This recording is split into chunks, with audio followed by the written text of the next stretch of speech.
Fala galerinha do xadrez, tudo beleza? Pessoal, trouxe uma partida aqui com uma história muito bacana, uma história sensacional. Essa partida aconteceu entre Andrei Steiner e Edgar Cole. 1924, se eu não me engano, deixa eu ver se eu tenho data aqui, 1926 em Budapeste, na Hungria.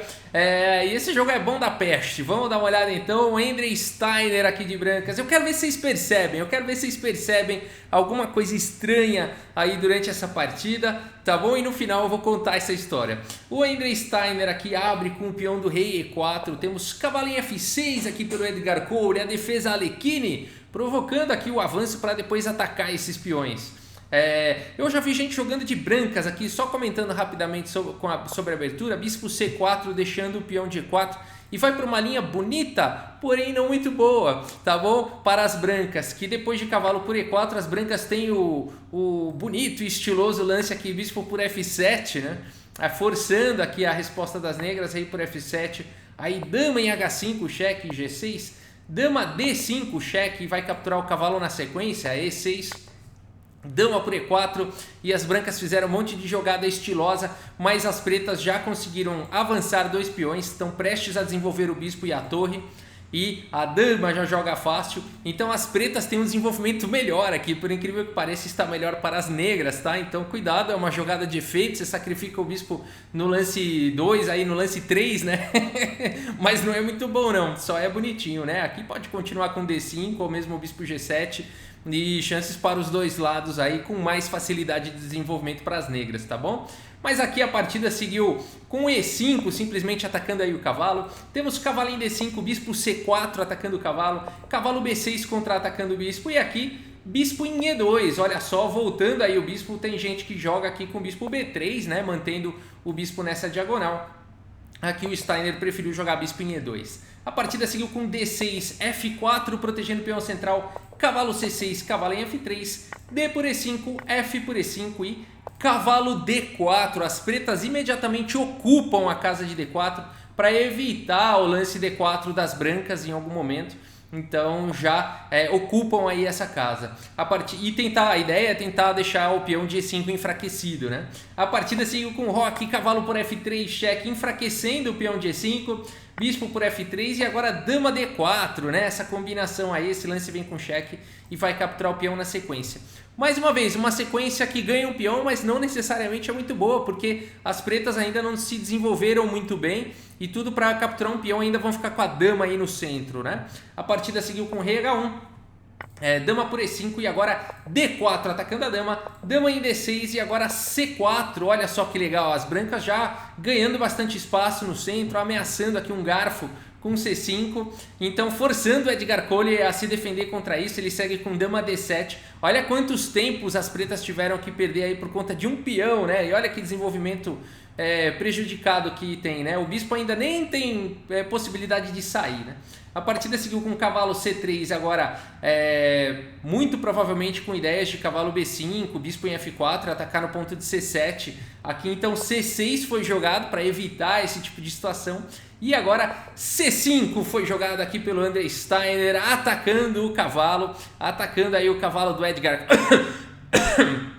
Desculpa pessoal, atacando aí o cavalo do Edgar Cole, e a partida seguiu então com cavalo D5, o cavalo estava atacado, cavalo D5, agora dama B3 foi jogado, intensificando a pressão em D5, E6 protegendo, bispo por D5, e aqui é uma situação problemática para as negras, né? Porque se elas capturarem com o peão de C, estão liberando a casa de B5, tá vindo o bispo F4, cavalo B5, com um ataque formidável aí para as brancas. E se capturar com o peão de E, tá abrindo o rei, né? Então qualquer lance aí é ruim, e então o Edgar Cole tem que escolher um dos lances ruins, segue com E por D5, e agora a partida segue com bispo G5, liberando a outra torre para poder jogar, e já também dificultando o desenvolvimento aqui do bispo de casas escuras, né? Se jogar bispo E7 tá vindo torre, é difícil jogar isso daqui de negras.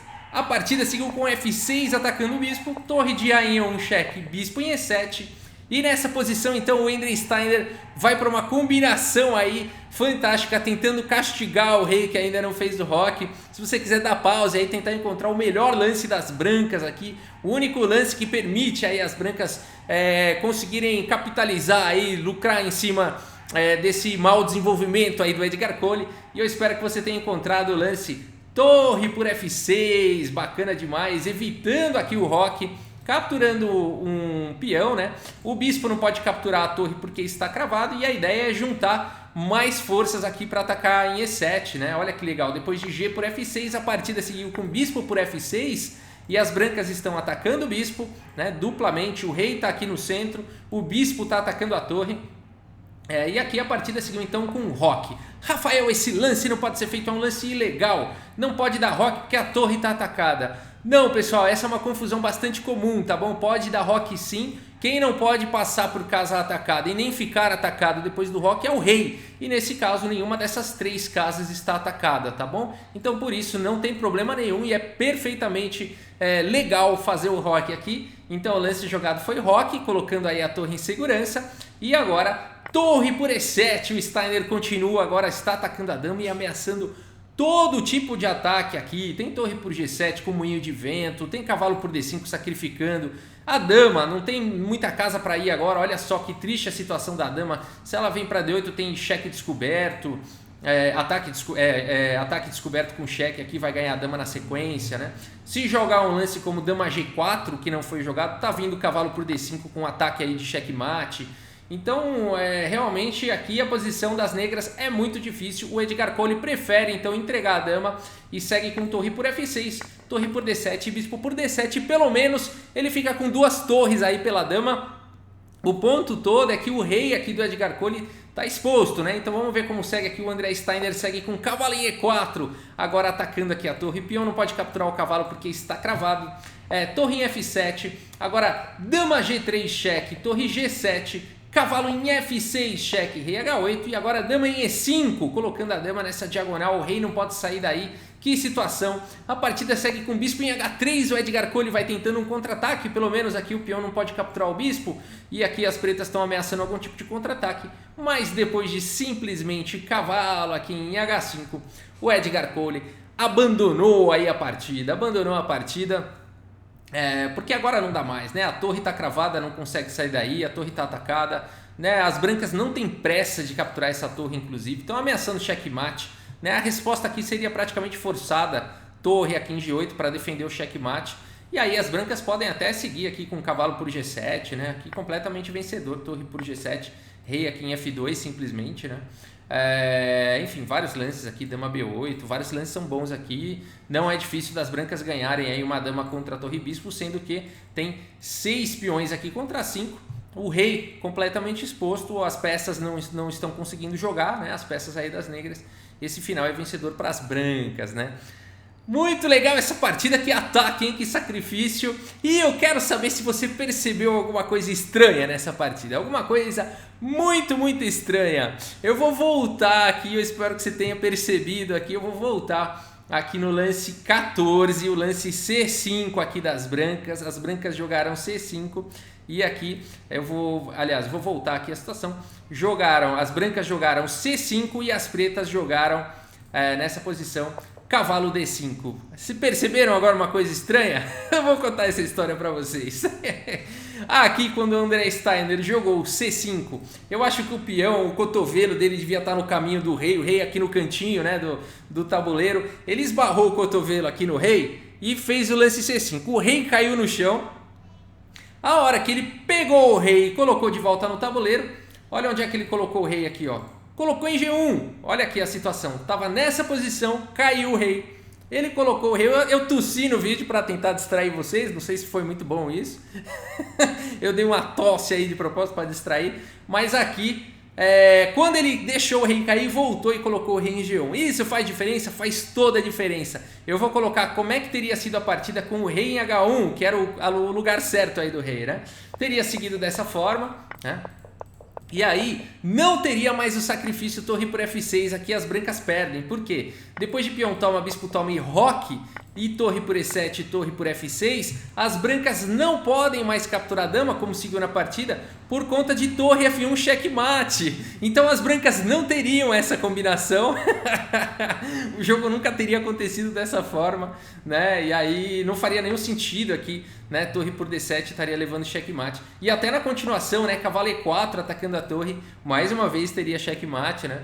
Então, e o engraçado é que a partida ela está registrada na base de dados dessa forma, né? Com o rei em H1, que foi o que realmente aconteceu na partida, né? Então, quando você vê essa partida, você não entende nada. Você fala, puxa, por que as pretas não deram checkmate aqui? Puxa, por que as pretas não deram checkmate de novo, né? Então, para resolver esse mistério, na verdade a história é essa, né? O André Steiner esbarrou no rei. Quando voltou o rei, voltou para G1 e não para H1, e aí não tinha mais mate na fileira do fundo. Claro que depois deu confusão, né? O Edgar Cole percebeu isso depois da partida e tal, foi lá, acionou os juízes, e os juízes não aceitaram o apelo. Então fica aí a dica, hein, pessoal? Se você não reclama na hora, depois não adianta. O juiz entende que você permitiu dar continuidade daquela forma e tudo bem, né? Então tem que ficar esperto com esse tipo de coisa. Eu acho que o Steiner não fez isso por mal. Afinal de contas, quem que prefere colocar o rei numa diagonal exposta, né, do que colocar em H1? E ele não iria imaginar que tantos lances à frente ele seria beneficiado aí por isso, né? E na verdade a avaliação da posição não muda muito no momento, né, em que ele jogou C5, não muda muito o rei G1 ou o rei H1, né? Então eu acredito realmente que tenha sido sem querer, né? Mas ficou aí essa história aí bacana do rei. Aí o rei que caiu, né? Tem gente que tem essa dúvida, o rei quando cai você perde? A partida também não, mas nesse caso o rei caiu e ele ganhou, né? Tá bom, pessoal, é isso. Espero que vocês tenham gostado do vídeo. Muito obrigado pela sua audiência. Um grande abraço aí para todos vocês e até a próxima. Valeu!